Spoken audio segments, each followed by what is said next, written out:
మనం తీసుకున్న ఆహార పదార్థాల్లో కార్బోహైడ్రేట్స్ ఉన్నాయా లేదా అని తెలుసుకోవడానికి మనం చేసే టెస్ట్ ఏం టెస్ట్?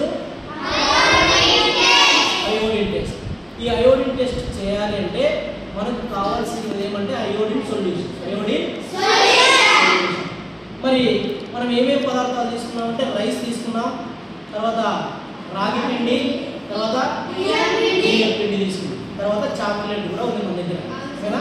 వీటిలో కార్బోహైడ్రేట్స్ ఉన్నాయా లేదా తెలుసుకుందాం. ఫస్ట్ మనం తీసుకున్న రైస్ ఏది? రైస్ పేపర్ తీసుకున్నాం, ఇది తీసుకున్నాం. ఈ రైస్లో కార్బోహైడ్రేట్స్ ఉన్నాయా లేదా తెలుసుకుందాం.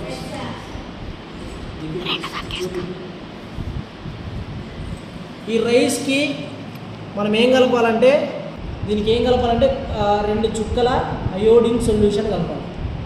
కలిపితే ఏ రంగులోకి మారింది? Blue black colour. Blue black కలర్లోకి మారితే దీంట్లో ఏమున్నట్లు? కార్బోహైడ్రేట్స్ ఉన్నట్లు. కలర్లోకి మారలేదంటే మరి బియ్యం పిండి తీసుకుంటాం, రైస్ ఫ్లోర్ అంట. ఈ రైస్ ఫ్లోర్లో కార్బోహైడ్రేట్స్ ఉన్నాయా లేదా కనుక్కుంది. ఈ రైస్ ఫ్లోర్కి ఏం కలపడము?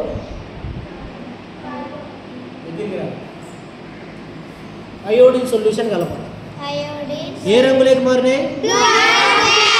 బ్లూ బ్లాక్ కలర్లోకి మారింది కదా. కాబట్టి దీంట్లో ఏముందని? కార్బోహైడ్రేట్స్ ఉన్నాయి. తర్వాత రాగి పిండి తీసుకుంది. ఓకేనా? రాగి పిండిలో కార్బోహైడ్రేట్స్ ఉన్నాయా లేవా తెలుసుకుందాం. దీనికి ఏం చేయాలా? అయోడిన్ యాడ్ చేయాలి. ఏ రంగులోకి మారింది? బ్లూ బ్లాక్ కలర్లోకి మారింది. మారితే ఏమున్నట్లు దీంట్లో? కార్బోహైడ్రేట్స్. కాబట్టి రాగి పిండిలో కూడా కార్బోహైడ్రేట్స్. అలాగే మనం తినే చాక్లెట్లో కూడా కార్బోహైడ్రేట్స్ ఉన్నట్లా లేనట్లా? ఉన్నాయని మనకు తెలుస్తుంది అన్నమాట. అలాగే ఈ లీఫ్ రేపు అలాగే ఉంచాలి, ఎందుకంటే ఈ అయోడిన్ని లీఫ్ అబ్జర్వ్ చేసుకోవాలి. ఏదైతే ఎల్లో కలర్లో ఉందో లీఫ్ అది రాలిపోయి ఉంటుంది, దాంట్లో కార్బోహైడ్రేట్స్ తయారయ్యిండు, అందుకే అది బ్లూ బ్లాక్ కలర్లోకి మారలే.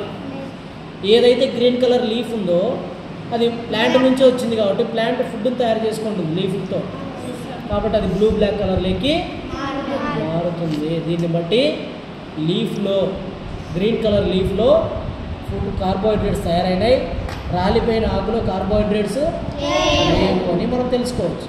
ఓకేనా? కార్బో